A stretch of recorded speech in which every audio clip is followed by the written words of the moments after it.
Hey guys, welcome to Learn to Lock Part 2. In this installment, I'll be going over glyphs and gear and stats. Let's get right into it. So for the major or for the prime glyphs, I take Haunt, which increases your single target damage. I recommend switching to this. With the Shadow Bite buff, like we're doing respectable single target damage now, so I think increasing this pressure further is it's a good idea. Corruption just gives you more instant Shadow Bolt procs, which is good, yeah, for damage, but also like it helps you stack Shadow Embrace, so that's more single target damage as well. So it has kind of like two-way components there. UA makes your UA cast pretty fast. Like mine is 1.18. I think it's lower with it's lower with DI, so it's pretty hard to interrupt actually. So I don't even fake cast UA for the most part, unless I'm against like double melee or like I have a cast speed slow. Excuse my heater if you can hear that. So for I guess the other option is to take Bane of Agony, but I drop that for Haunt because often Bane of Agony it'll get cut off these last 4 ticks or these last 2 ticks because of Soul Swap. So for the major glyphs, I use Soul Swap. It's the most important glyph, really. You need to be using this. It pretty much doubles your dot pressure. It's a good idea. Like I think the most effective way to use Soul Swap is, to dot up a target, even if it's a pet in, that's in LOS, that's easy to hit, and then you can soul swap to something that might have more effect, or maybe something harder to reach. So maybe like a healer that just pokes out for a second to heal, soul swap onto him and make him go back into hiding. Yeah. Then I also take Howl. I've been using this since Wrath. I really like this glyph. As I said before in part 1, like Howl is like a really game-changing ability. You can use it offensively, you can use it defensively. So it's really good to decrease the cooldown by 20%. Shadow Flame, I like this too. You can use it as a peel. It's a 70% slow on a 12-second cooldown, and Shadow Flame does good damage now, and it increases.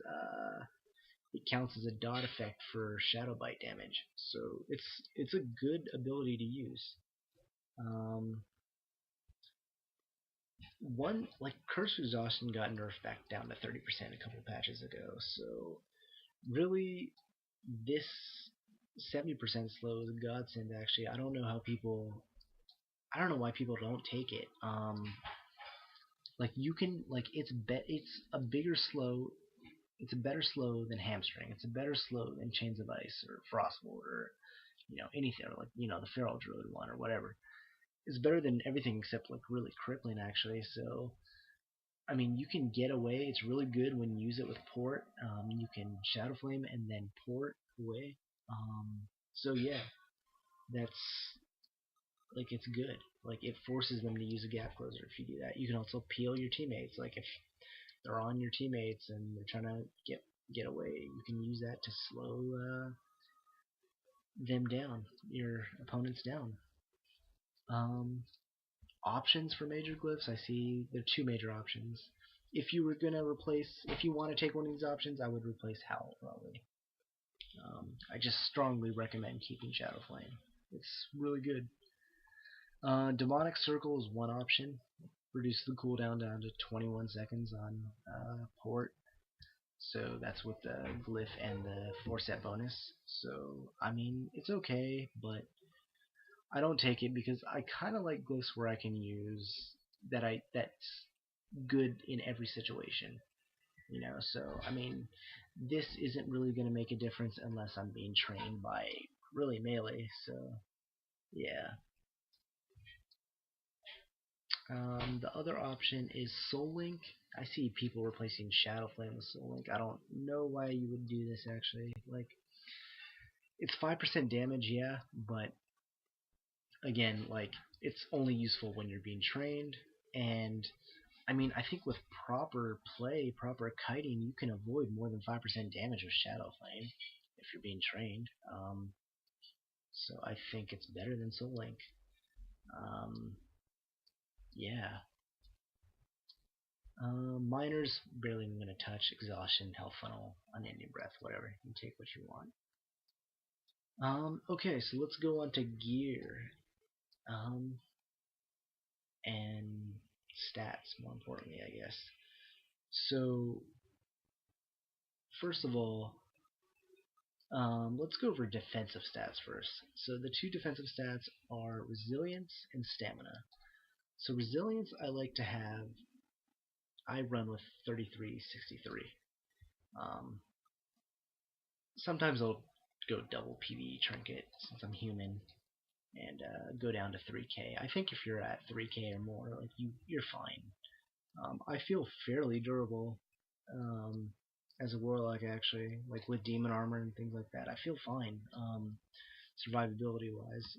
So I mean, I think as long as you're over 3k, I think that's okay. I'm a firm believer that like if you kite well, if you spell lock well or CC well, then you're gonna avoid more damage than resilience. Like resilience won't help you if you're not doing those things, or won't help you nearly as much. Like you need to be avoiding damage through your spells and your positioning rather than just your gear. Stamina, just gonna say one thing: never gem it, never enchant it. Really, like it's just health pools are so big now in Cataclysm. You don't really need all the stamina. Like I said before, like the same reason why I don't take Demonic Embrace. It's just not such a key stat, really. Okay, so now I know there's a glaring mistake here. I am not hit capped. Hit cap is 5%, and I'm 4.47. It's honestly close enough for me. I mean, but you should try to aim for 5%. I don't know. I just didn't plan my gear that well. So yeah, I mean, 5% is a hit cap. It's important to reach. So don't, just because I'm not completely hit capped doesn't mean it's not important. It's important. Okay, so as far as offensive stats, intellect is king. Really, you want to get as much intellect as you can. It's over twice as better than haste and mastery and crit, really. So it increases your damage by a fair bit. It gives you spell power, a lot of spell power. So that's good. So get it when you can. Always gem 40 intellect in red sockets, and even I put 40 intellect as my gem choice in my belt buckle. Okay, so obviously you want to be hit capped. So your best secondary stat is haste. I like stacking haste. You want to, as a goal, try to get 10% haste. This is without DI. If you need DI to reach this cap, maybe you're not as geared or something, the item points, then yeah, it's fine to get 10% haste as DI, with DI. The reason why you want 10% haste is because it gives your UA an extra tick. I think it'll tick 6 times instead of 5 times. So that's good.